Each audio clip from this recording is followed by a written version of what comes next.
欢迎收看是是非非播客。我们来说说今天的是非非。今天咱们来看看这最近一段时间啊，国际上都发生了哪些大事儿，包括这个巴以冲突啊，还有这个美国的政府关门啊，中美之间的这个贸易啊，还有一些全球的经济动向啊，以及一些比较引人注目的突发的新闻。是的，这些话题都非常值得关注。那我们就开始吧。我们首先要说的就是以色列和加沙的这个局势啊，就是2周年的这个节点啊，现在这个和谈和这个战场上面的情况分别是什么样的？现在的话，就是以色列那边在2023年10月7号的这个攻袭2周年的日子啊，他们全国都在进行一个追思的这样的一个活动。然后同时呢，以美、卡塔尔和埃及作为仲裁方的这样的一个间接的停火和换俘的谈判也在悄悄的推进啊。但是与此同时呢，就是战场上的袭击并没有停止，然后人道主义危机也是在持续的恶化。那现在就是加沙战争2周年啊，世界各地都有哪些纪念或者说抗议的活动？然后这些活动有没有引发一些争议或者说安全方面的担忧呢？其实现在全球很多城市都在计划或者已经举行了亲巴勒斯坦的游行和纪念。那比如说在澳洲的一些城市啊，就已经出现了很激烈的辩论，然后很多国家其实也都在担心说这些示威会让他们国内的社群对立更加严重。这个最近北欧还有中欧啊出现了这个神秘的无人机的活动啊，现在调查有什么新的进展吗？然后这个对于欧洲的安全格局有什么样的影响呢？就是过去的几周啊，在北欧和中欧的多个国家都发现了不明身份的无人机，然后有一些机场不得不短暂的关闭啊，导致了一些航班的延误。那现在呢，欧盟的这些成员国呢都在加紧的调查这些无人机的来源啊，然后很多领导人也都在说，这很有可能是一个国家级的混合行动。而且他们也都在暗指说这个幕后黑手有可能是俄罗斯。原来是这样。那美国政府部分关门啊，已经进入第2周了。然后这个两党现在在预算和医保上面的这个僵局，到底对政府的运作，还有对普通民众产生了什么样的影响呢？现在因为两党互不让步啊，所以导致很多的政府机构没有办法正常运转。那比如说一些经济数据的发布啊， IPO 的审批啊，都已经暂停了。然后很多的联邦雇员呢也面临着停薪的风险，还有很多州政府的项目呢也都得不到资金的支持。白宫也已经警告说，如果再这样下去的话，很快就会出现大规模的裁员。所以美国突然宣布对进口的中大型卡车加征高额的关税，这个对美国本土的这个制造业会带来哪些直接的影响？然后其他的主要经济体又有什么样的回应呢？从11月1号开始，美国要对中重型卡车征收 25% 的关税。那这个政策呢，其实就是为了保护美国本土的卡车制造行业。但是呢，墨西哥和欧盟都已经表示他们是非常不满的。那这个就直接打乱了很多全球供应链的节奏，然后很多卡车制造商也都受到了很大的冲击。好吧，那最近呢，世界银行也更新了对中国经济的这个预测啊。那这个新的预测里面对于中国经济的走势是怎么看的？然后有哪些结构性的问题是最值得关注的？世界银行现在是把中国2025年的 GDP 的增长预期调到了 4.8% 左右啊。那这个是一个上调，但是呢，他们也特别提醒说，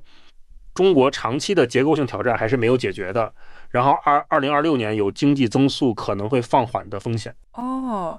日本那边自民党新的党魁已经选出来了啊。那这个高市早苗他的上台会给日本的政治和经济以及周边的局势带来哪些新的变化呢？这个高市早苗呢，他是属于比较保守派的。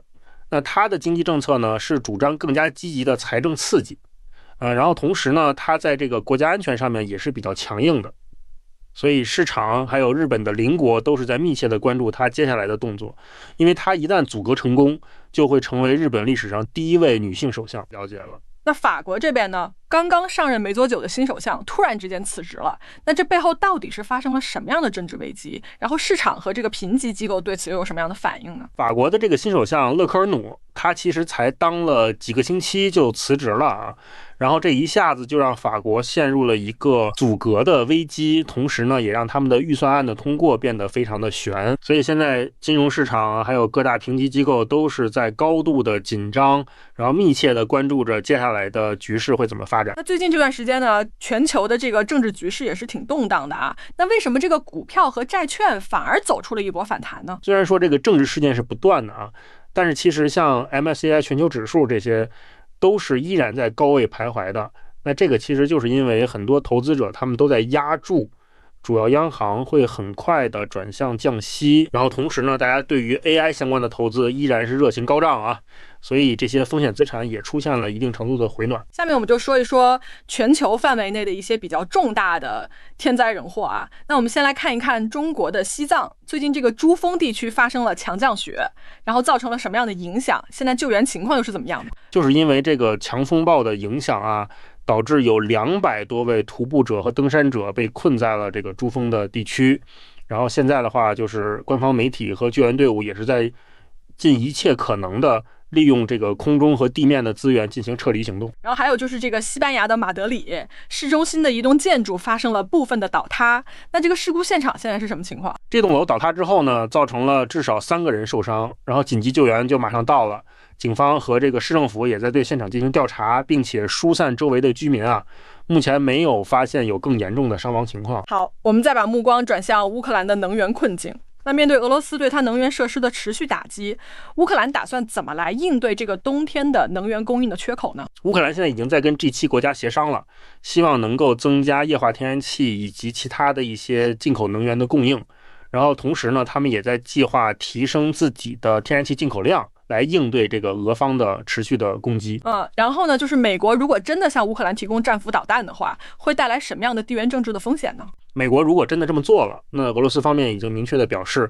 这将被视为一个重大的升级步骤。然后国际社会也非常担心，这会导致乌克兰危机进一步的扩大，然后带来更多的不确定因素。对，那朝鲜和俄罗斯最近走得这么近，这两个国家互相之间表达了这么坚定的支持，那这对于俄乌冲突和整个全球的地缘战略格局会带来什么样的影响呢？朝鲜的领导人金正恩和俄罗斯的总统普京他们互相写信，然后公开的强调他们的同盟关系啊。那其实这不仅仅是他们两个国家之间的事情，这让朝鲜在这个俄乌冲突当中站在了俄罗斯这一边，然后也让整个的地缘政治的天平有了一些新的变化。然后我们再来看一下德国和北欧的这个航空的混乱啊，就是最近因为无人机事件导致了多个机场一度关闭，那这个事件到底对于乘客和航空安全带来了什么样的影响呢？像慕尼黑机场、哥本哈根机场都因为有大型的无人机出现，然后临时的关闭了空域，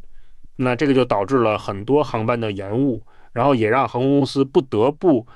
加强他们的这个安全检查，所以旅客出行也变得非常的麻烦，然后整个的这个航空安全的压力也陡然增加。对，还有就是这个西德的新当选的市长遇刺啊，那这起事件发生了之后，当地采取了什么样的措施？然后这背后又暴露了什么样的社会问题呢？这个市长他是在公开场合被刺的，然后现在情况非常的危急。那这个事情发生了之后呢，警方也是立刻就介入了，然后把这个事情作为刑事案件和治安事件来进行双重的调查。那这个事情也让大家对于地方的治安，包括政治人物的人身安全也是议论纷纷。最近还有一个比较大的事情，就是这个全球萨姆德援助船试图突破以色列的封锁啊。那这个事情发生了之后，国际社会是怎么反应的？然后这个事情对于加沙的人道救援又意味着什么呢？这些活动家他们就是驾船试图冲进加沙地带，然后以色列就把他们驱逐或者遣返回国了。那这个事情其实也让国际上对于以色列的海上封锁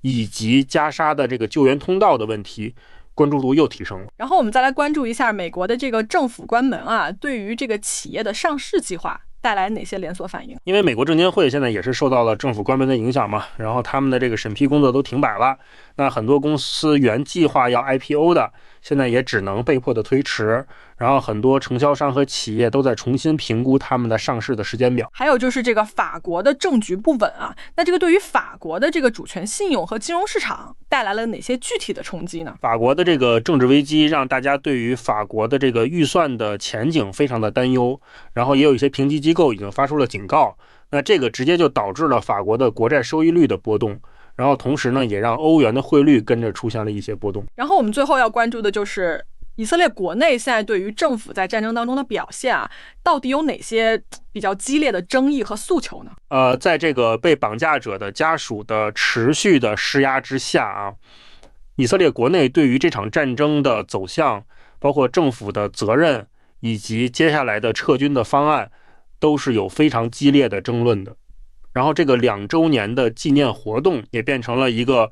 反思和抗议的这样一个重要的节点。我们今天其实梳理了一下全球各地发生的一些大事情啊，无论是冲突，还是经济的波动，还是一些突发事件，其实都让这个世界显得比以往更加的复杂和不确定。没错，那这期节目咱们就到这里了，然后感谢大家的收听，咱们下期再见，拜拜，拜拜。